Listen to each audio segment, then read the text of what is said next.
tout savoir ce matin sur ce désormais fameux nitrate d'ammonium mis en cause par le gouvernement libanais dans la double explosion à Beyrouth. Olivier Lepic est avec nous, bonjour. Olivier Lepic, chercheur associé à la Fondation pour la recherche stratégique. Est-ce que vous m'entendez, Olivier Lepic? Mais je vous entends parfaitement. Bon, parfait, moi aussi. D'abord, Olivier Lepic, question simple. Qu'est-ce que le nitrate d'ammonium? À quoi ça ressemble?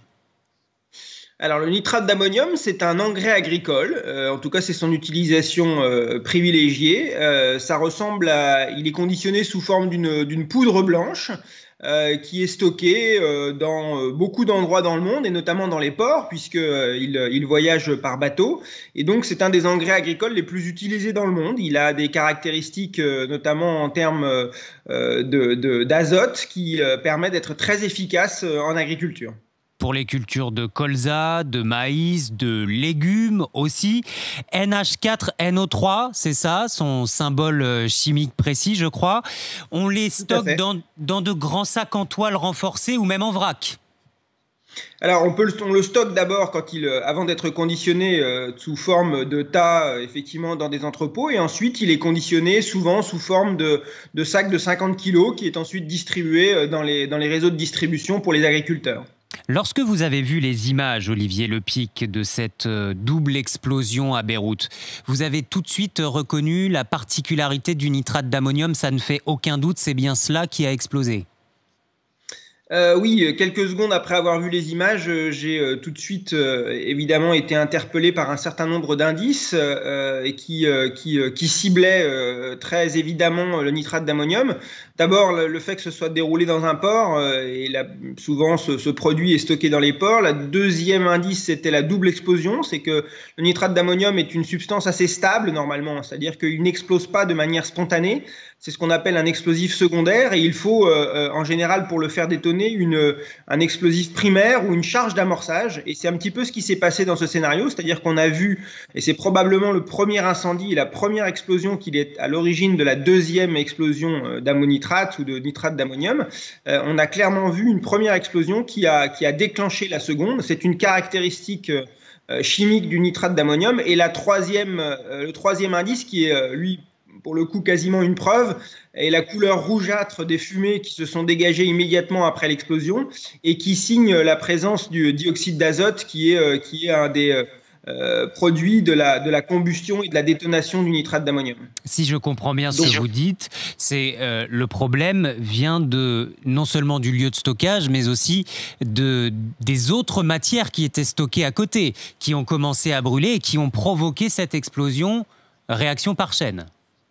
Exactement. D'ailleurs, c'est le même scénario qui s'était déroulé en 2001 dans l'usine AZF de Toulouse, puisque c'est là aussi du nitrate d'ammonium qui avait détonné, une quantité évidemment beaucoup moins importante, 200 à 400 tonnes dans le cadre d'AZF, mais c'est exactement le même scénario, c'est-à-dire un contact avec une matière soit incandescente, soit une explosion initiale qui déclenche la seconde explosion. Oui, vous le disiez, AZF, on a de très nombreux exemples d'accidents, d'explosions dans le monde, à l'origine de multiples explosions d'ailleurs, écrivez-vous sur votre blog. En France, Olivier Lepic, est-il vrai, parce que là, il y avait 3000 tonnes dans le port de Beyrouth. Je lis ce matin dans la presse, à Ambès, près de Bordeaux, le leader mondial Yara, leader mondial de la production de ce nitrate d'ammonium, qu'on trouve aussi au Havre, qu'on trouve aussi dans d'autres ports français. À Bordeaux, on entrepose jusqu'à 20 000 tonnes de nitrate d'ammonium au même endroit. Alors, encore une fois, on découvre le nitrate d'ammonium à propos de cet épisode dramatique, mais effectivement, il est stocké partout dans le monde dans des quantités impressionnantes. Encore une fois, vous imaginez bien qu'à partir du moment où c'est l'engrais le plus utilisé dans le monde, dans l'agriculture, on en utilise des quantités absolument énormes. Et donc, oui, il y a des endroits où il est stocké dans des proportions relativement importantes. Ceci dit, et malgré la trentaine d'événements dramatiques qu'on a pu constater depuis le début du XXe siècle, c'est un produit assez stable qui ne pose pas de problème s'il est stocké de manière sérieuse en respectant la réglementation. Les problèmes surviennent quand effectivement, l'enquête le dira pour Beyrouth, mais quand les conditions de stockage ne sont pas scrupuleusement respectées. Donc je ne suis pas particulièrement inquiet par le fait qu'on stocke effectivement ce produit un petit peu partout, y compris en France, mais c'est simplement de faire respecter la législation, mais comme beaucoup d'autres produits. Alors justement, Olivier Lepic, quelle est cette législation en France? Dans quelles conditions doit-on stocker le nitrate d'ammonium? Et y a-t-il des contrôles réguliers de ces stocks, de ces entrepôts?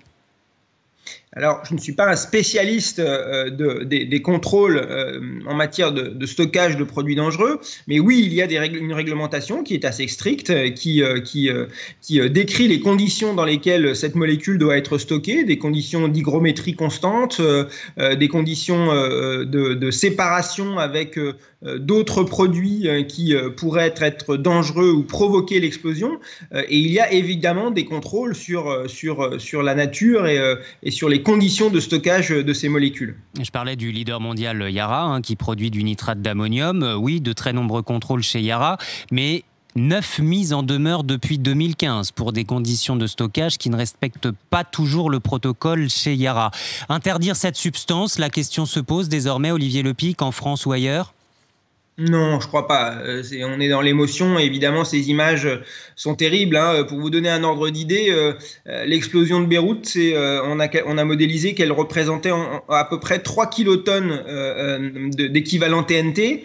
Pour vous donner un ordre d'idée, Hiroshima, c'est entre 13 et 18 kilotonnes. Donc, c'est vraiment une explosion absolument incroyable, d'une force incroyable qui a dévasté Beyrouth avant-hier. Ceci dit, et même si je peux comprendre l'émotion et l'incompréhension, évidemment, de beaucoup de nos concitoyens face à cet événement, supprimer le nitrate d'ammonium, c'est totalement impossible parce que, encore une fois, il a un usage trop important dans l'agriculture, et si d'aventure on devait le supprimer, je ne suis pas sûr qu'on puisse trouver une molécule équivalente à un prix équivalent, et ensuite ce serait perturber totalement l'agriculture mondiale. Merci beaucoup Olivier Lepic. Avec vous, nous savons tout. Chercheur associé à la Fondation pour la recherche stratégique, en direct avec nous ce matin.